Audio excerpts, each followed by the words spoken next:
بكل وسائل الاعلام. بالله اللي بقى تحضروا عزايات انتم. الحقيقه ما بعرف شو عم يصير بالتكريمات، بحسها سهره تلفزيونيه متفق عليها. بس لو لم يكن محمود نصر هو مختار، ثق تماما انه كان قاعد بالبيت وعم يقول يا ريتني لولاد.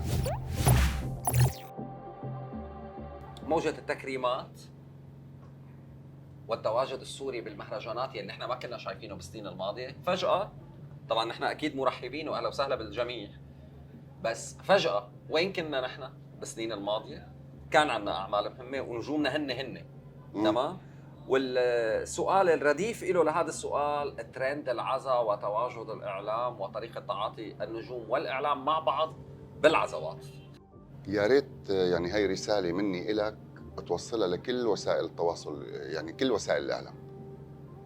بالله اللي بقى تحضروا عزايات انتم. مو شغلتكم. لا حكي الكاميرا الله يخليك. ايه مو شغلتكم، لا انت كاعلامي. انا ما بنزل، انت بنزل كاعلامي بعزي وبطلع من دون مواد. والله العظيم لك لا حدا يزعل. مو شغلتكم تروحوا تحضروا كيف علي سطوف عم يعزي علي سطوف بوفاة أحد من أقربائه. مو شغلتكم.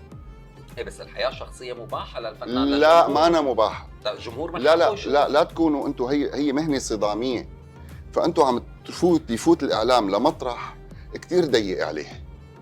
أنت ليس لك علاقة بعلاقتي مع زوجتي وعلاقتي مع ابني وعلاقتي مع أبي وعلاقتي مع أمي وعلاقتي مع الوفيات اللي بعائلتي. مو شغلك، هذا مو شغلك. وهي رسالة حادة جدا.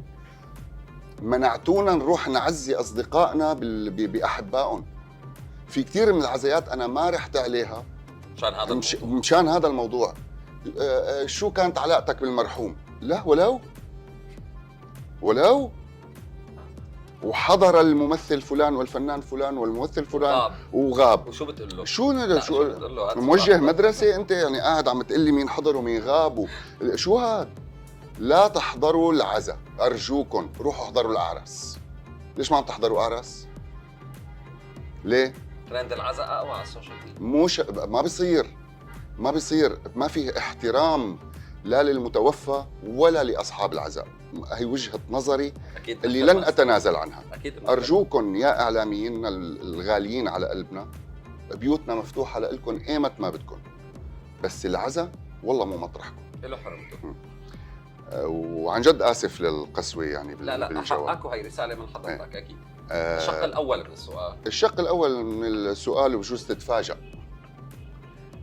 لا بحضر تكريمات، والحقيقة ما بعرف شو عم يصير بالتكريمات. وسمعت من كم يوم، من حدود شي 20-25 يوم هيك شغلة، كان في مهرجان بأحد الدول تكرموا فيه ممثلين. والله هيك سمع بس والله هي صاروا 3.